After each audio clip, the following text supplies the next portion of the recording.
Boa noite, dando continuidade ao curso de neuro-oncologia. Hoje eu vou falar dos tumores do crânio. São tumores que envolvem os ossos do crânio, podem envolver meninges e tecidos adjacentes.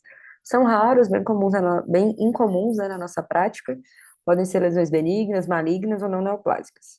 Aqui, só relembrando a anatomia, do osso, né? O osso do crânio tem a tábua externa, a dípula, que é a porção esponjosa, e a tábua interna. Tem revestimento, né, de periósteo, tanto na tábua interna quanto na tábua externa. Quanto à vascularização, pelo crânio tem uma vascularização importante, né, que passam os vasos sanguíneos meníngeos, veias emissárias, a inervação também, os nervos cranianos, né, vão passar pelo osso craniano, e tem uma proximidade, né, com o cérebro, seios venosos durais e as meninges. Aqui relembrando também as camadas, né, pele, subcutâneo, galha aponeurótica e pericrâneo, tábua externa, díploe, tábua interna, dura mater e espaço subaracnoide. Esse slide aqui é mais como um roteiro, né, das lesões todas que eu vou falar. Já vou começar falando. Outras lesões benignas. Os meningiomas são raros, os meningiomas puramente intraossos, né? Corresponde até 2% dos meningiomas. Assim como todos os meningiomas, é mais comum em mulheres de meia idade. Tipicamente, para falar que um meningioma ele é puramente intraósseo, né? Não pode envolver nem a tábua interna nem a externa, são tumores da díploide, e se originam de remanescentes de células da aracnoide nas suturas. Como praticamente todos os tumores do crânio são assintomáticos, e quando tem sintomas são decorrentes de compressão local, sintomas locais, né? Inflamação local, pode comprimir estruturas adjacentes, pode vir acompanhado de cefaleia. No exame de imagem, na tomografia a gente vê uma lesão hiperdensa com espessamento ósseo, né? Com periostose, hiperostose. Na ressonância, pode captar contraste de forma homogênea, pode invadir tecidos moles. Tipicamente tem hipossinal em T1 e hipersinal em T2. Conforme a progressão da doença, vai tendo uma característica mais lítica e menos esclerótica. Aqui na patologia, né, a gente vê esses redemoinhos típicos de meningioma infiltrando as trabéculas ósseas da região da díploide. O tratamento cirúrgico é o tratamento padrão, né, com reconstrução craniana com prótese, é, ou não, né, vai depender de cada caso, e a radioterapia pode ser considerada quando não tem ressecção total. O prognóstico geralmente é bom, costuma ter baixa recorrência se for uma ressecção completa. Os osteomas são os tumores benignos mais comuns da calota craniana e dos seios paranasais, especialmente frontal e etimoide, mais comuns em adultos jovens, têm crescimento lento, como a imensa maioria desses tumores, né? Assintomáticos, e quando tem sintomas, são locais. Então, como ele gosta de seios paranasais, pode dar, além de dor, sintomas nasais, obstrução, rinite, sinusite, mucocele, rinorreia, tem a questão estética, e na base do crânio pode ter também fístula licórica, né, devido à erosão da dura mater e da aracnoide. No exame de imagem, a gente vê uma massa esclerótica, homogênea, com cara de osso, tem hiperdensina na tomografia, circunscrita, como se ela estivesse brotando, né, do osso. Geralmente não tem efeito de massa.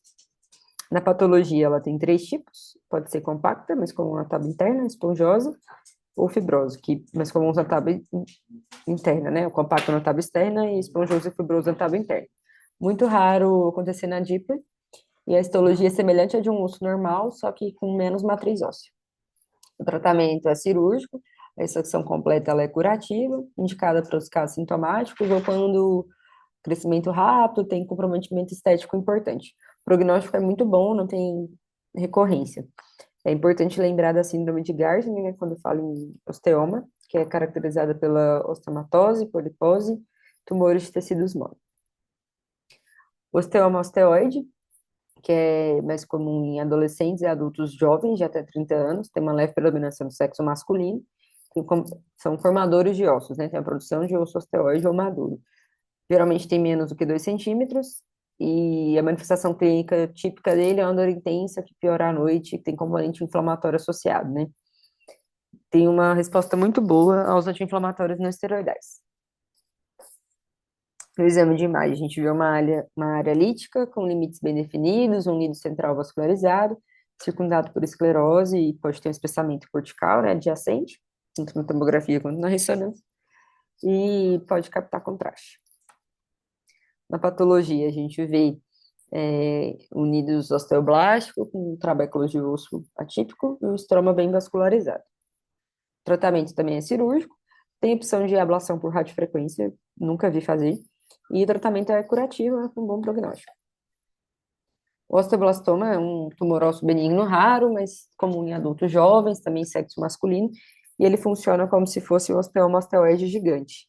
Só que a diferença é que ele não responde também aos anti-inflamatórios não esteroidais, a dor localizada, né, que tem como manifestação clínica e por vezes também associada à deformidade óssea.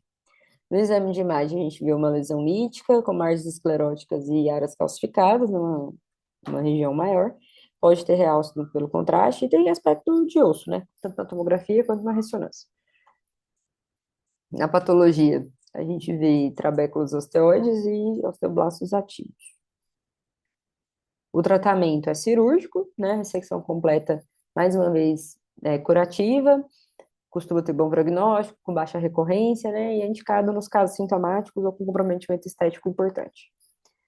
Os hemangiomas são tumores vasculares benignos e até 15% podem ser múltiplos, mais comuns em mulheres adultas, muito raro ser da calota craniana, podem ser de vários tamanhos. Quando acontece no crânio, tem preferência pelas regiões frontais e parietais. Geralmente assintomáticos, né? Mas podem ter sintomas locais também. Pode ser até palpável, né? Pode ter edema, dor, inflamação. No exame de imagem, é importante ver que essa lesão fica entre a tábua interna e a dípula. Tem um realce importante pelo contraste, né? Uma lesão vascularizada. Na tomografia, a gente vê essa reação osteolítica em trabéculos, né? Que, de forma de raios de sol, favo de mel, colmeia, vou mostrar um pouquinho mais para frente. E na ressonância é uma lesão interintensa, tanto em T1 quanto em T2, que realça importante no contraste.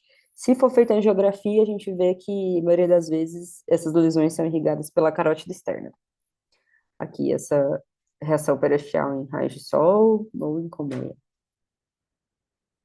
Na patologia, a gente vê vasos proliferativos, envoltos no estroma fibroso, tem dois tipos, o cavernoso e o capilar. No cavernoso, a gente vê mais esses canais sinusoidais, né, dentro das trabéculas ósseas, e no capilar é bem parecido, mas tem mais anovelados de veias. Esse é um cavernoso, esse é um capilar. Tem mais anovelados venosos, de veias capilarizadas. O tratamento também é cirúrgico, ressecção completa com boas margens de osso normal, indicada nos pacientes sintomáticos ou quando tem crescimento rápido. Pode ser considerada radioterapia nos casos que a localização vai ser difícil, né? Vão acessar cirurgicamente. E pode ser útil também a embolização pré-operatória. O prognóstico costuma ser bom, com baixo risco de recorrência. Os linfangiomas também são tumores vasculares benignos, raros, congênitos, diagnosticados na faixa etária pediátrica até a segunda década de vida. São comuns de acontecer na região de partes moles cervicais, né? Bem raro acontecer no crânio, no osso, né? E em crianças, ficar atenta à base de crânio. Então, são massas geralmente amolecidas, podem ser dolorosas ou não. Na base de crânio, a gente tem que avaliar que pode ter, né, risco de ter fístula licórica, neuropatia de nervos cranianos, conforme a localização, e pode ter sangramento espontâneo também. No exame de imagem, são lesões líticas, com margens não escleróticas bem delimitadas, pode ser variável, né, na tomografia, não realça tanto pelo contraste como os hemangiomas, e pode ter um conteúdo fluido também na ressonância. A cintilografia óssea pode ser útil, mas geralmente não é feito, não. Na patologia, a visão, assim, geral, né, a arquitetura lembra de um hemangioma, né, que são esse conteúdo de vasos e tal, só que a diferença é que são vasos linfáticos, revestidos pelo endotélio, e tem um fluido proteináceo linfocítico também. Nesse tipo de tumor, a gente tem três tipos histológicos: cístico, capilar e cavernoso. O tratamento cirúrgico completo, né, curativo, com baixa taxa de recorrência, também, mais uma vez, indicado nos casos sintomáticos ou em crescimento. Agora falar sobre os cistos de inclusão dérmica, né, dermoide e epidermoide. O dermoide, começando com o dermoide, né, é um tumor congênito, raro, associado a uma formação congênita no período embrionário, O diagnóstico é comumente dado em crianças ou até adultos jovens, tem predileção pelo sexo feminino. São tipicamente de linha média, então se localizam na região da fontanela anterior ou na escama occipital. O conteúdo do cisto é um componente amarelado, espesso, com mau cheiro, pode ter presença de anexos dérmicos, né? Muito raramente dente, mas pode acontecer. Geralmente assintomáticos, mas com o tempo podem crescer e comprimir estruturas cerebrais, além, né, da questão estética, mais uma vez. O exame de imagem é importante para ver se não tem invasão de seio dural, mas geralmente é uma lesão tipicamente cística mesmo, arredondada, bem delimitada, na ressonância hipointensa em T1, hipertensa em T2, que tem um conteúdo sebáceo, né? Na patologia, a gente vê o epitélio escamoso com componentes de anexos cutâneos, né? Glândula sebácea, folículos pilosos. O tratamento cirúrgico, né? Com a ressecção completa, o ideal é que seja uma ressecção bem cautelosa, evitando a ruptura intraoperatória, porque essa ruptura ou a ressecção incompleta pode ter mais chance de recorrência, transformação em células escamosas, mais risco de infecção, e esse conteúdo cístico irritando a meninge pode causar uma meningite asséptica. O cisto epidermoide também é congênito, também da embrionário, né, origem da fase embrionária, geralmente na terceira a quinta semana, e decorre da falha de separação entre o ectoderma e o neuroectoderma. São mais comuns que o dermoide, apesar de raros também, geralmente diagnosticado em adultos jovens e costumam ser mais laterais, bem circunscritos, também tem uma cápsula nodular, mas essa cápsula é mais irregular, e o conteúdo do cisto costuma ser queratina, o conteúdo mais gorduroso, assim, mais semelhante à gordura. São assintomáticos e conforme vão crescendo, né, ou os gigantes podem ter compressão de estruturas adjacentes. No exame de imagem, a gente vê lesões osteolíticas com margens escleróticas bem definidas. Na tomografia tem um aspecto de gordura, né, impotência, não costuma captar contraste, na ressonância também. E na patologia, é um epitélio escamoso, só que sem anexos cutâneos. O tratamento cirúrgico também tem que ser completo, né? Tem que ser ressecção total, com muito cuidado para não ter ruptura, nem ser uma ressecção parcial. E a ruptura esse extravasamento cístico no espaço subaracnoide pode causar meningite de Mollaret. O prognóstico costuma ser bom, o risco de recorrência é só se ele realmente não for totalmente ressecado, e costuma ter transformação maligna. Costuma não, né? Pode ter transformação maligna. Geralmente não costuma. O osteocondroma ou condroma são tumores raros no crânio, né? São mais comuns em ossos longos, mas quando acontecem no crânio é na região do osso esfenoide ou na base do forame lácero, mais comum. São tumores de cartilagem que derivam da cartilagem hialina ectópica nas linhas de sutura, tem crescimento lento. Mais uma vez, a imensa maioria é sintomático, né? Mas quando sintomáticos, vai depender da localização, mas pode cursar sintomas visuais, né? Baixa acuidade, oftalmoplegia, cefaleia, dor facial, zumbido, deformidade. No exame de imagem, a gente vê uma lesão óssea, que tem continuidade do córtex da medula óssea com osso adjacente, bem delimitada, com realce pelo contraste, pode ter calcificação, não pode captar, né, contraste. Na patologia, histologicamente, é caracterizada por uma proliferação cartilaginosa com ossificação endocondral. Aqui um aspecto macroscópico dele, né? E aqui, mais uma vez, no micro, na patologia, né, essas células cartilaginosas, condrócitos, né? Tratamento cirúrgico completo é curativo, um bom prognóstico. Os tumores de células gigantes, agora. São tumores benignos, de histologia benigna, mas geralmente são localmente agressivos, mais comuns em adultos jovens. Menos de 2% deles acontecem no crânio, e quando acontece, tem predileção pelo esfenoide temporal. Clinicamente, quando tem sintomas, cefaleia, parestesia, oftalmopresia, perda visual, e podem ter também endocrinopatias. No exame de imagem, na tomografia, a gente vê uma lesão osteolítica, excêntrica, com margens bem definidas, homogênea, impotência, pode realçar bastante contraste, não costuma ter calcificação. Na ressonância, ela é tem isosinal em T1 e hipossinal em T2 em difusão. Aqui mostrando. Na patologia, né, caracterizada por células gigantes multinucleadas, um estroma de células mononucleadas, tem uma reação periosteal, e as células típicas são gigantócitos tipo Tolton. Aqui mostrando, né, esse gigantócito, essa célula multinucleada. O tratamento é cirúrgico, né? Na maioria das vezes é difícil a ressecção completa, mas tem que ser o mais amplo possível. Tem a possibilidade também de curetagem com preenchimento de enxerto ósseo. O prognóstico é bom porque é um tumor de histologia benigna, mas ele tem alto risco de recorrência. A radioterapia não é assim tão indicada, ela é controversa porque tem risco de transformação maligna, né, de evolução como um sarcoma. Os lipomas, né, a gente conhece bem lipoma no corpo inteiro, né? Muito raro ter intraósseo, muito raro ter no crânio, mas é uma bolinha de gordura, basicamente. E bem delimitada, solitário, crescimento lento, não causa sintoma nenhum. Muito raro ter alguma coisa. No exame de imagem, a gente vê essa bolota ali, separando a tábua interna da externa, né, na dípula, na tomografia ela é hipodência, na ressonância ela, ela é hiper em T1 e iso ou hiper em T2, né, bem típico da gordura mesmo. Na patologia a gente vê células de gordura, né, quando faz patologia, porque geralmente o tratamento é conservador, é observar mesmo. Aqui, mostrando, né, a bolinha lá no meio da dípula, aqui na ressonância também. Na patologia, né, esse tanto de adipócitos. Agora as lesões malignas. O osteosarcoma é o sarcoma osteogênico. É o tumor ósseo maligno mais comum, mas ele é raro no crânio. Ele é comum em adolescentes e adultos jovens.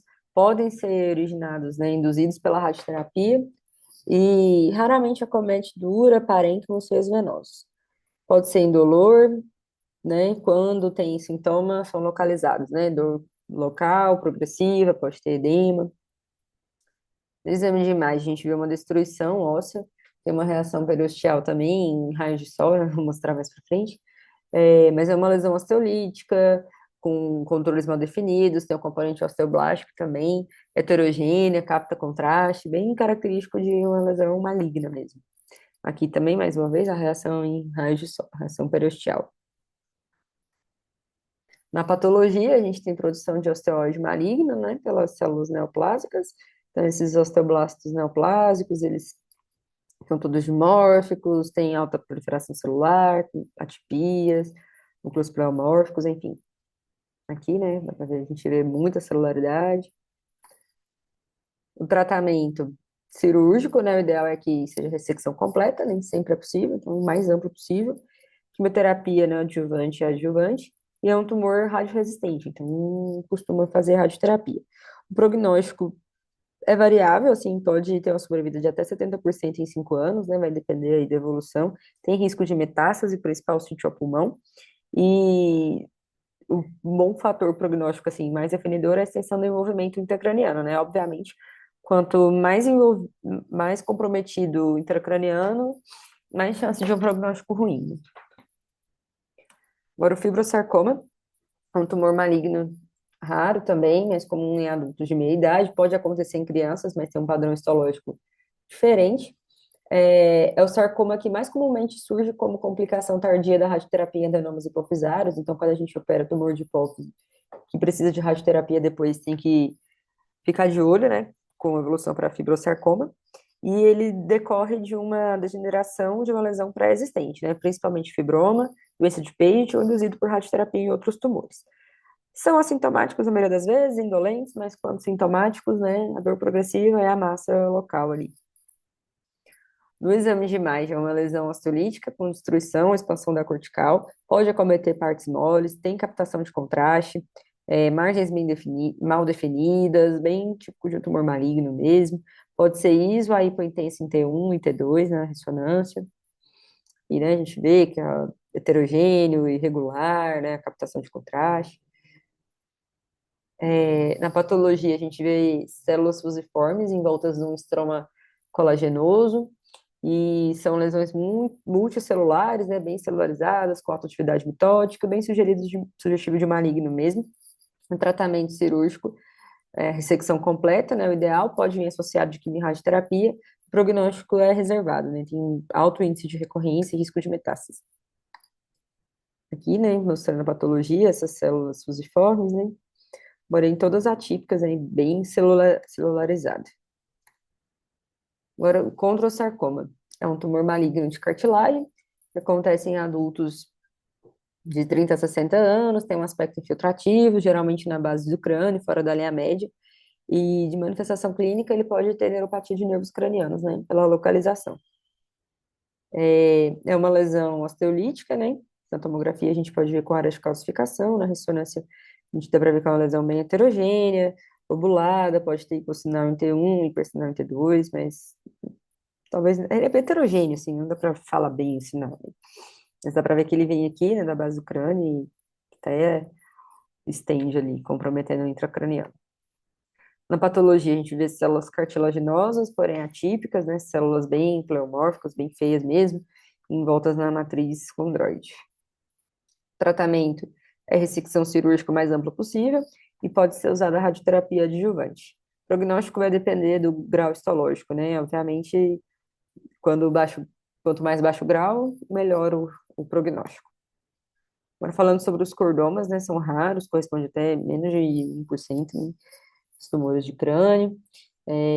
Quando acontecem no osso do crânio, mais comumente acontecem no clivos, né, na região da linha média, típico de adultos de 40 a 60 anos, deve predominância no sexo masculino, e os sintomas são compressivos, né, pode ter sintomas visuais, paralisia dos nervos cranianos, disfagia, disfonia, pode evoluir com hipertensão intracraniana, dependendo da extensão, né, do tumor. Na tomografia, a gente vê uma lesão lítica com destruição óssea, pode ter calcificação, pode invadir tecidos moles adjacentes, assim, uma destruição mesmo. Na ressonância, ela pode ser iso, isoaipointensa em T1 e geralmente hiperintensa em T2, mas é bem heterogêneo. O realce também de contraste pode captar de forma bem heterogênea, tem bordas, contornos mal definidos. É um tumor invasivo. Na patologia, é importante a célula importante são as células fisárias, né? É o nome das células dele. E essas células binucleadas, as células, assim, padrão histológico maligno mesmo. Pode ser feita também imunistoquímica, né? Quando necessário para o diagnóstico diferencial. Aqui, né, mostrando esse aspecto do cordoma, invadindo aqui a mucosa do seio esfenoidal. Aqui, mais uma vez. A região do cordoma e a patologia, a imagem da histologia. O tratamento, então, é a ressecção cirúrgica o mais ampla possível. Pode ser feito, vai depender da localização e extensão do tumor, mas pode ser feita ressecção transesfenoidal, transoral, eu nunca entrei em nenhuma transoral, ou até subtemporal. Pode ser lançada a mão da radioterapia adjuvante, né, também se ficar lesão residual. Quimioterapia tem um papel muito limitado nesses casos. O prognóstico não é bom, assim, a sobrevida em 5 anos pode ser de até 60%, mas normalmente não é bom. E tem alta taxa de recorrência. E agora, as metástases são os tumores mais comuns, né, do crânio de uma forma geral, mas também pode acontecer no osso. Os sítios mais comumente originários, né, mama, pulmão, próstata, rim, tireoide. Geralmente, né, o lugar mais comum no crânio é na região occipital. Os que têm mais o componente lítico são mama, pulmão, tireoide, e o mais esclerótico costuma ser próstata. Mas isso não é uma regra, assim. Clinicamente, podem ter dor óssea, edema, sintomas neurológicos, dependendo do tamanho, né, da lesão, do grau de comprometimento. Na tomografia, a gente vê lesões que podem ser variadas, pode ter ser osteolítica, pode ser esclerótica, pode ser mista. Na ressonância também a gente vê que essas lesões podem ser heterogêneas, capta contraste, pode ter presença de edema perilesional, inclusive, né, edema no parênquima. E mais um exemplo, né, esse daqui bem destruído, né, bem comprometido. Isso daqui, se não me engano, eu falava que era uma de próstata. A patologia vai depender, né, do tumor primário, então vai vir o que for o tumor primário. O tratamento, assim, a maioria das vezes nem compensa, digamos assim, tratar, porque são pacientes que já estão com a doença inicial muito avançada, que às vezes não vai ter muito benefício, mas quando o paciente descobre O tumor pela metástase craniana costuma ter um benefício da cirurgia, é, e assim, depois, né, não só a cirurgia, tem que continuar o restante do tratamento sistêmico para o tumor primário. Tem possibilidade de avaliar a embolização pré-operatória, né, dependendo do grau de vascularização. O prognóstico é ruim, assim, vai depender do tumor primário. E tem ainda umas lesões intracranianas ainda mais raras, né, que eu não vou ficar citando aqui, que é plasmostoma, mieloma, linfoma, sarcoma de Ewing, que eu acho que eu nunca vi nenhum no crânio, e neuroblastoma. Agora, lesões não neoplásicas. O cisto ósseo aneurismático, né, mais comum em crianças e adolescentes, é raro no crânio, mas até 30% são relacionados à história de trauma. Clinicamente, pode se manifestar com dor, compressão local e deformidade estética. No exame de imagem, a gente pode ver lesões líticas, loculadas, com níveis fluidos, né? Níveis fluido, que eu achei também escrito assim, que são camadas de degradação de sangue. Tipo, o sangue vai sangrando e vai ficando. Sangrando e vai ficando. Pode ter septos internos também, que dá para ver na tomografia.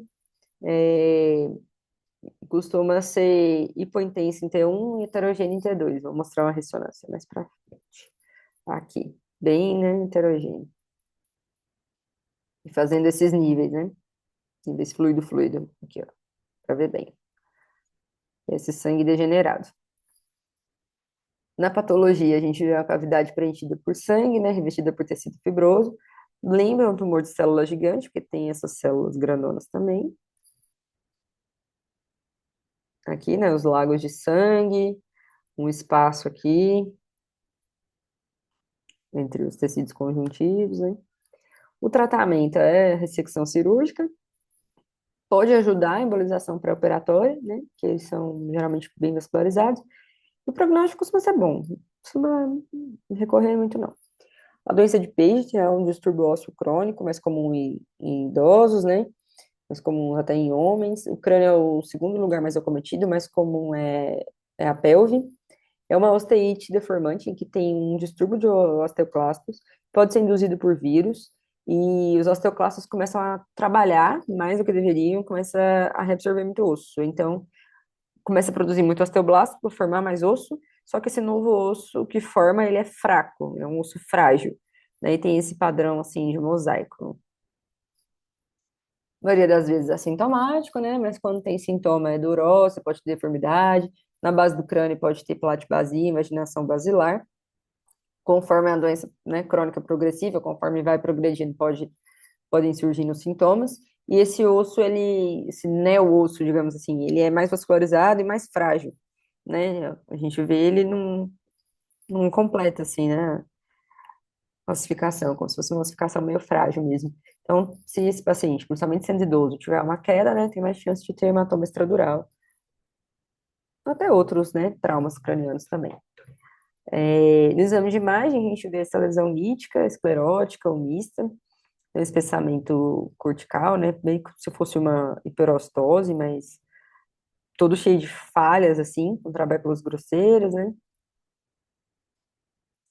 O tratamento é clínico, né, então é como se tratasse osteoporose, bifosfonato e calcitonina. O prognóstico é variável, até 60% pode virar sarcoma, até 25% pode virar fibrosarcoma. E agora a displasia fibrosa, né? Um distúrbio ósseo benigno, mas só que esse é mais comum dos jovens, crianças e adultos jovens. Que o osso normal ele é substituído pelo tecido conjuntivo fibroso. Não tem componente hereditário, é mais comum nas costelas e nos ossos crânio-faciais. Ela pode ser monostótica, que é o mais comum, poliostótica, e pode ser a síndrome de McCune-Albright, que tem disfunção endócrina, mancha café com leite, displasia fibrosa e puberdade precoce. Clinicamente, vai se manifestar com dor, tumefação, fosfatase alcalina elevada. É, a, a PEG também pode ter fosfatase alcalina elevada. Escurecimento de pelos ali na região adjacente, pode ter hemorragia no couro cabeludo. No exame de imagem, tem essa lesão expansiva lítica, formando como se fosse um vidro fosco, né, nas espículas ósseas, e tem uma lesão heterogênea que capta contraste também, na ressonância. Na patologia, então, é um tecido fibroso com trabéculas ósseas displásicas, O tratamento cirúrgico é reservado para casos, assim, refratários, ou se tiver sintoma neurológico, é uma doença que não tem cura, assim. Mas quando for feito, pode ser feito enxerto ósseo, curetagem. Aqui só para mostrar, né, a patologia, essa matriz óssea metaplásica, né, a matriz que não tá normal, mais frágil, né. Aqui também mostrando essa displasia matriz óssea. Como se tivesse menos osso e mais tecido conjuntivo, né. E a histiocytose de células de Langerhans, ou histiocytose X, é uma doença rara, mas comum também em crianças, a proliferação anormal dos histiócitos, né? É, outros órgãos acometidos também, geralmente o pulmão é mais acometido, é uma lesão lítica solitária, a forma mais comum, a causa é desconhecida. Clinicamente pode se manifestar como manifestação sistêmica, né, principalmente criança, febre, enfim, movimentos sistêmicos e lesões ósseas dolorosas. No exame de imagem, a gente vê lesões líticas com margens bem definidas, sem bordas escleróticas. Na ressonância, hipointensa em T1 e heterogênea em T2, né? Mas eu nem coloquei a ressonância aqui, porque geralmente em tomografia já dá para ver esse diagnóstico. Na patologia, a gente tem, então, proliferação dos histiócitos de Langerhans com eosinófilos. O tratamento, em alguns casos isolados, avaliar curetagem, em outros casos, quimioterapia, radioterapia. E o prognóstico é variável, né? Vai depender da localização, alguns casos também são autolimitados, é uma doença meio desconhecida, assim. Aqui, né, mais uma vez mostrando uma grande proliferação eosinofílica. E, para terminar, a hiperostose frontal interna, que é uma condição benigna, mais comum em mulheres idosas, mas pode acontecer em até 5% da população geral. É um espessamento nodular irregular da tábua interna do frontal, quase sempre é bilateral, costuma poupar a linha média.